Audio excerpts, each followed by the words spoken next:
there's this. Is it a pastor? What's the difference between a professor and a pastor? You can be a pastor and a professor at the same time. So we have pastors, evangelists, prophets, yes. stuff. So but you can be a pastor and a prophet. That's how they've made it now. And then tell me about Duncan Williams. Is he a pastor or a prophet? Duncan is not a pastor. He's not a prophet. This one is Is it Duncan is Archbishop. Archbishop. Yeah, this one is Arch. Yeah, he's there on the hierarchy. Yeah, this one because is I know the Archbishop. There's Archbishop, and then there's Bishop, and then the rest. Yeah, so he's an Archbishop. This one is Arch. Okay, so now, Duncan Williams. Duncan Williams. I saw he had his bodyguards. One, how do you always preach that God is protection? There's nothing will happen to you because of you trust in God, but you have bodyguards. That's my first question. I saw him with some bodyguards, and there was a gun showing there. Yes. What was happening with that? So they went to when you open a church or when you have a new church, according to this professor in Ghana, when you want to open a new church, you need to call in the acts, the bosses, to come pray, and then to bless the place, and then cut the sword, and then make the place Holy Spirit, whatever, So they need to go there, oil the place, anoint the place, So that's why Duncan went to that place to cut the sword for that new building, and then getting ready for worship and stuff like that. It was a branch of another church or something. Yeah. So he went there with that bodyguard of his, and then the gun showed that he was having a gun and then it showed. So he started trending on the internet. So now Christians or those who follow this spiritual fathers and stuff like this, they should also get protection. Because the pastor don't even want to go to heaven, The thing is, if the pastor has a protection that is a bodyguard, and then they tell you that you are protected by God, nothing will happen to you. Why don't they apply the same thing? Yeah, that's what I'm saying. First of all, these pastors are not even ready for heaven. Because you have to die before you go to heaven. Yeah. Okay? And you can make it quick. You have to die before you go to heaven. Yeah. So if you are going to places that you think you can be harmed, just go get harmed, go to heaven. Case closed. But they are not even ready for heaven now, as we speak. Come on again. The reason that they don't want to die is because of they're not ready for heaven. They are not ready for heaven. Because of they don't even know that it exists. They don't believe that it exists. They don't even know whether they will enter that place or not. Okay. So they always have to protect themselves. Okay? People see them as pastors and prophets and archangels and whatever. I see them as businessmen. Like, Ekonaba, can you imagine, you are told that heaven is a beautiful place, no sorrows, nothing. I even have a video of this man. You will live there forever and ever. I even have Wouldn't you want to go there? A video of this man. He said he went to heaven to drive, is it Mercedes-Benz? Or, I don't know, Chrysler or something. Yeah. In heaven.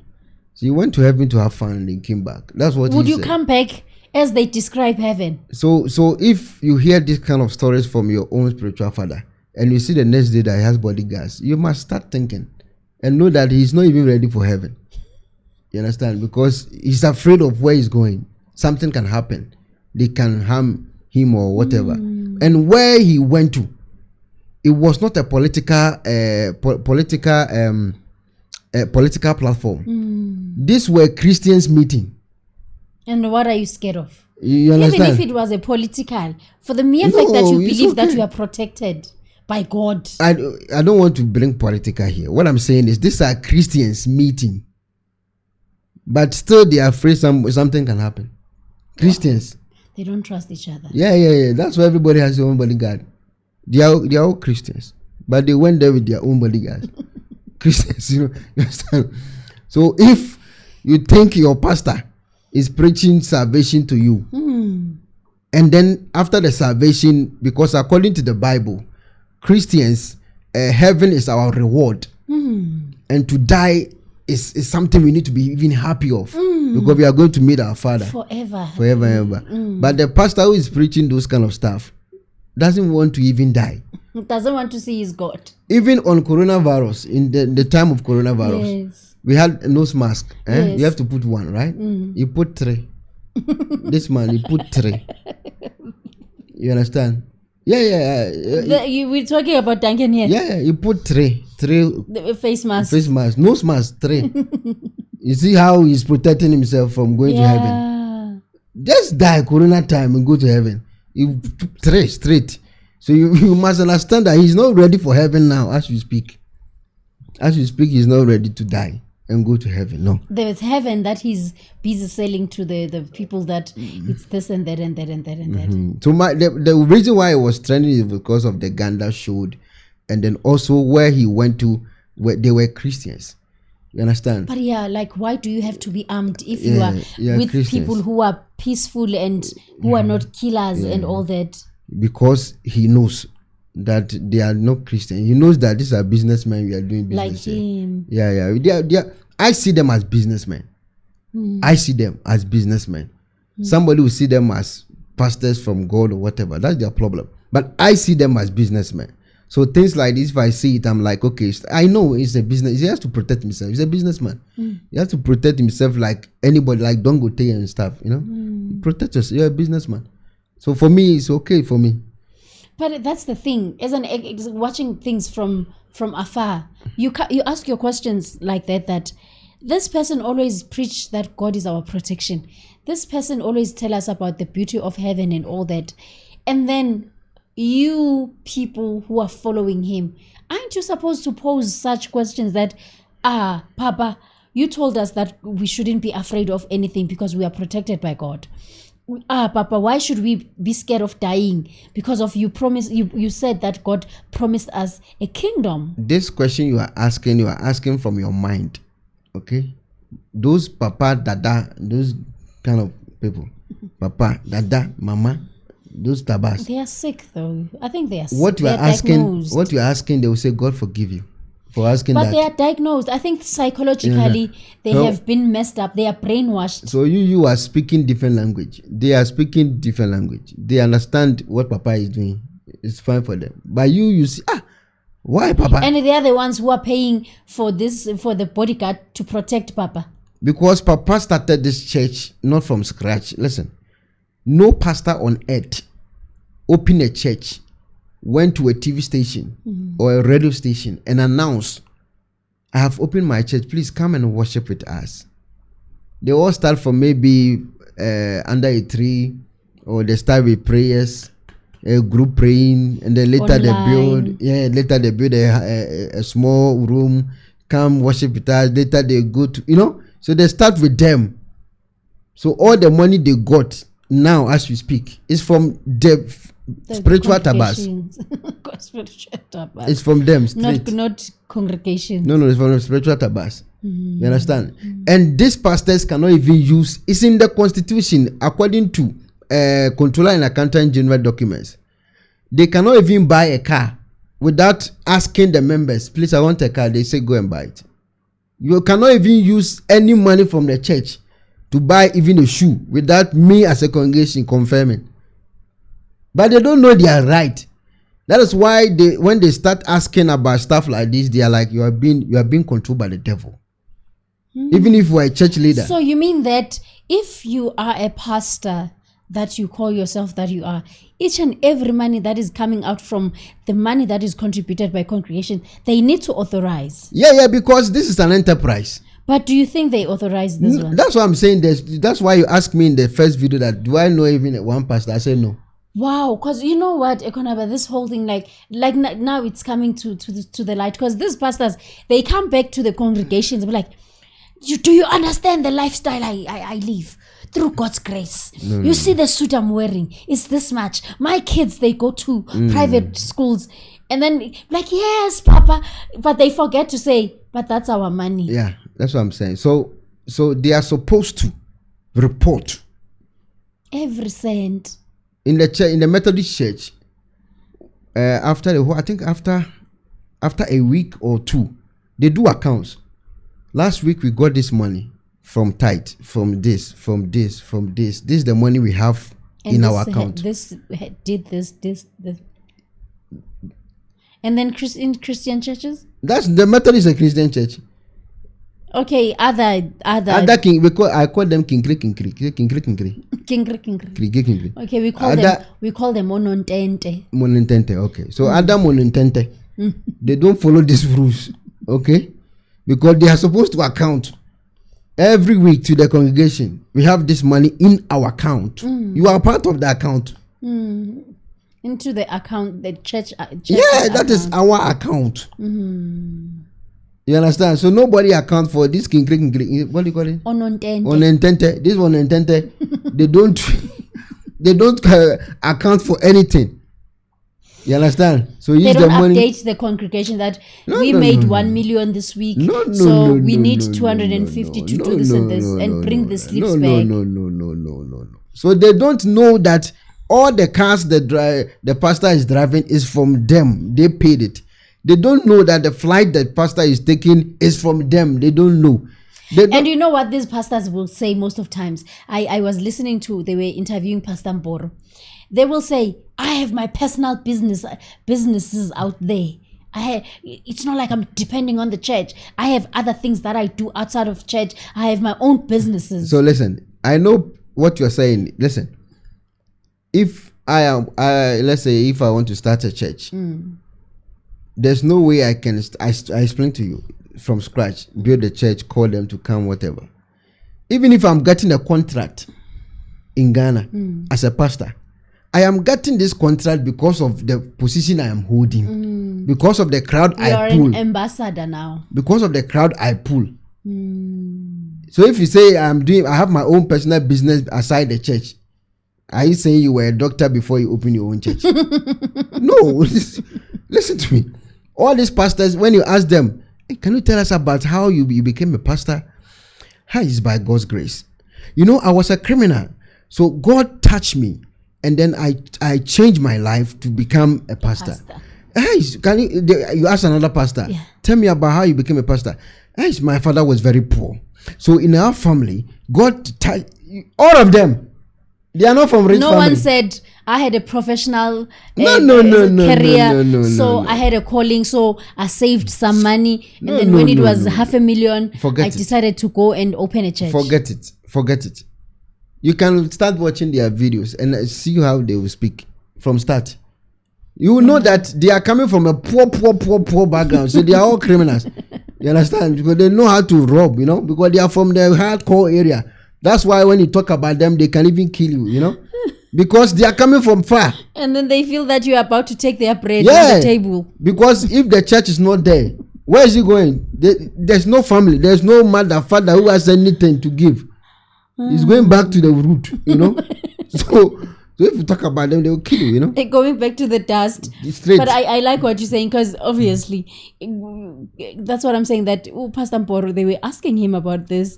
He was like, I've got my own personal businesses. You cannot ask me that. He used that money to do that personal business. The church money to do that personal business. What if there's a pastor out there who's got a professional and they saved money, they should come through and dispute what you just said. Like he's a doctor. He's a doctor, and God touched him. Professor or something. And then God said, you see, my child, you've been saving lives from a medical field. Now I want you to save lives in a spiritual field. Come through, my child. And then he obeyed that, and then he saved money for a year, and then he started church. No one. Even if he's a doctor, he went to school to get the doctorate certificate. Yeah. He will never apply it in the hospitals. He's going straight to the church. So you hear the name. This is doctor, prophet. Where is the hospital that he's working? Where is the hospital he's working? Because God wanted him in a spiritual field, not medical field. Don't waste your time on these guys. These are businessmen. They are doing business. These are business. For me, what was outstanding that I wanted us to talk about this, it's because they always preach protection from God, but they are protected by a human being, even with guns. I'm telling you, even what comes out from their own stomach into the toilet, they don't even know what is in their stomach. But they can see mine. But they can see yours. That's why when they go to the private, after the private, they check what comes from there. They check before they go. They don't even know what is inside them. But they're always talking about you. I see that you are going to die. He doesn't even know that he has cholesterol. He has sugar. So do we have pastors? Do we have pastors who updates congregation that, oh my God, I was sick. I went to the hospital. That is when Adum Chedia, this man, he even said in one of his videos that people have taken my words and now they don't even want to go to hospital. Me, I go to hospital every day, and it's not a sin for you to take the medication from your doctor. That's what he was saying, because people bought that moja, blood of Jesus and stuff like this as a miracle product, and they are using it and it's not working for them. So now he's just telling them. Even me, I go to hospital. So after the hospital, when you go to hospital and then the doctor takes care of you and you are still not feeling fine, then you can apply the miracle product with the faith. Okay. So first, when you are sick, go to the hospital. Yeah. Don't depend on my things. So after the hospital things is not working, then it's spiritual. And that one you can start applying spiritual. But the whatever. first option, hospital straight. Go to hospital straight before you know what's happening. You know, one day, please take me to Ghana. I want to experience some of the things, and it always sounds like I'm dissing them. I mean, we have the very same thing with our prophets. I mean, right now, Pastor Mporo, they said he was touching people's private parts and all that, and others, they even went to report him for the assault of that, you know. So, but I always feel that Ghana is the most interesting one, more than what I know in my country. No, Ghana is a series, okay? we are now in series 27 in this year, 2025. It's a series. Every day has its own episode. Yeah. So we are now in episode 27. Ghana, series 27. In series 27, and it's a channel that the angels watch in heaven. They're entertained. Yeah, when they want to entertain themselves, then maybe Angel Gabriel will just tune in to Ghana, and then you start watching a whole lot of stuff. You will see like Awusumbe, and then it's Adumche is here, Adumche is there, Obinim is there, Obofo is here, Belukobi is there, Najegezi is here, Opamboy is there, and then they all of them has their own stories. Every Sunday you get a story. Even today, they've made the videos. Today, I've not even watched their video, but I know there's a story. I've not even watched their video, but I know there's a story. Yeah, I want to experience Ghana one day. They have stories. So that was it about Duncan Williams with the bodyguard. I wish I understand your I understood your language, because I could see comments, I could see videos. I'm like, I wonder what's happening here. And as much as maybe I'll go to the video, sometimes most of people, they will be writing English, but I don't understand fully, and I become so curious. You know, maybe I should go as well and open my church in Ghana. Okay, it will be best. You make money too much. You make money. You can even use your own language as tongues. Plus, in my language, so we use tongues, and then they'll be like, hey, thank you, mama. It's fine. You understand? We have a lot of spiritual tabas in the system. You understand? So now that they are trying to understand what's happening, after they've been duped, then they start to think. Yeah. So I always say they should use them for practicals. It's okay. But have you ever experienced a person who have cursed you before for saying the truth, and then years later they come to you and say, Ekwanaba, you know what you said, and I did say you are wrong. I experienced that, and now I'm ready to come out. I want to tell the world. I will tell you too. Usubempa cursed me. Yeah.